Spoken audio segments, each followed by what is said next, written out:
Hello tout le monde, je voulais vous partager un outil. Je fais cette vidéo en français parce que les images que je trouve sont en anglais et je sais qu'il y en a qui parlent pas anglais.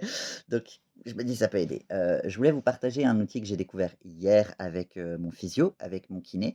C'est, l'échelle RPE. RPE, c'est pour Rate of Perceived Exertion.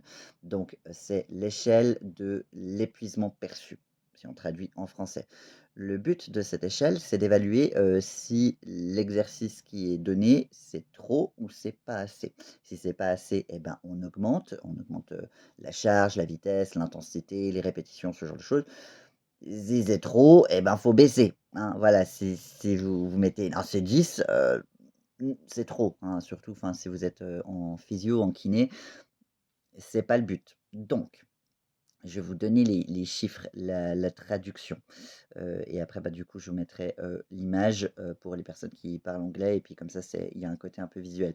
Si vous tapez, RPE, RPE scale, vous trouvez ça ultra facilement, mais même juste RPE, vous regardez après sur les images. Donc, c'est une échelle de 1 à 10. En 1, on a, activité très légère, vous faites rien, vous glandez sur le canapé.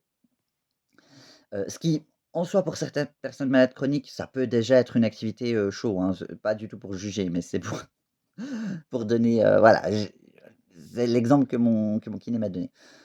2 ou 3, légère activité. Vous pouvez faire ça pendant plusieurs heures, c'est facile de respirer et vous pouvez, parler, sans problème.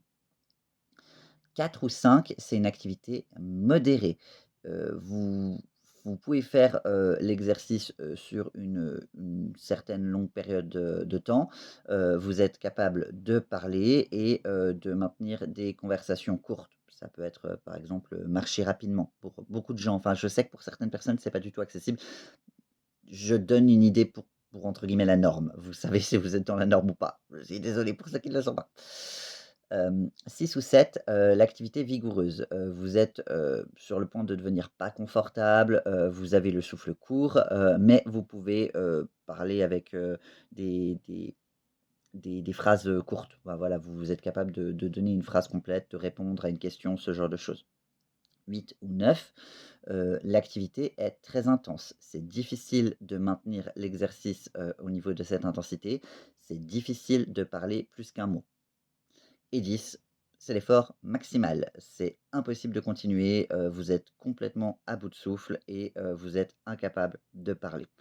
Voilà, donc ça, c'est un outil qui du coup, va, m'être utile pour évaluer, heu, au niveau de mes exercices. À savoir également que, en fonction des jours, de votre énergie, de vos cuillères, ce genre de choses, il y a un exercice et ben, vous pouvez dire: «Non, c'est 4 ou 5, activité modérée, tranquille, tout ça».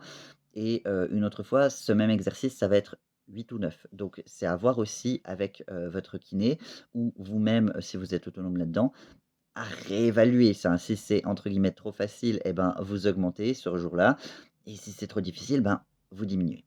J'espère que ça vous aidera, je trouve que c'est un outil intéressant. Plein de cuillères, bye bye.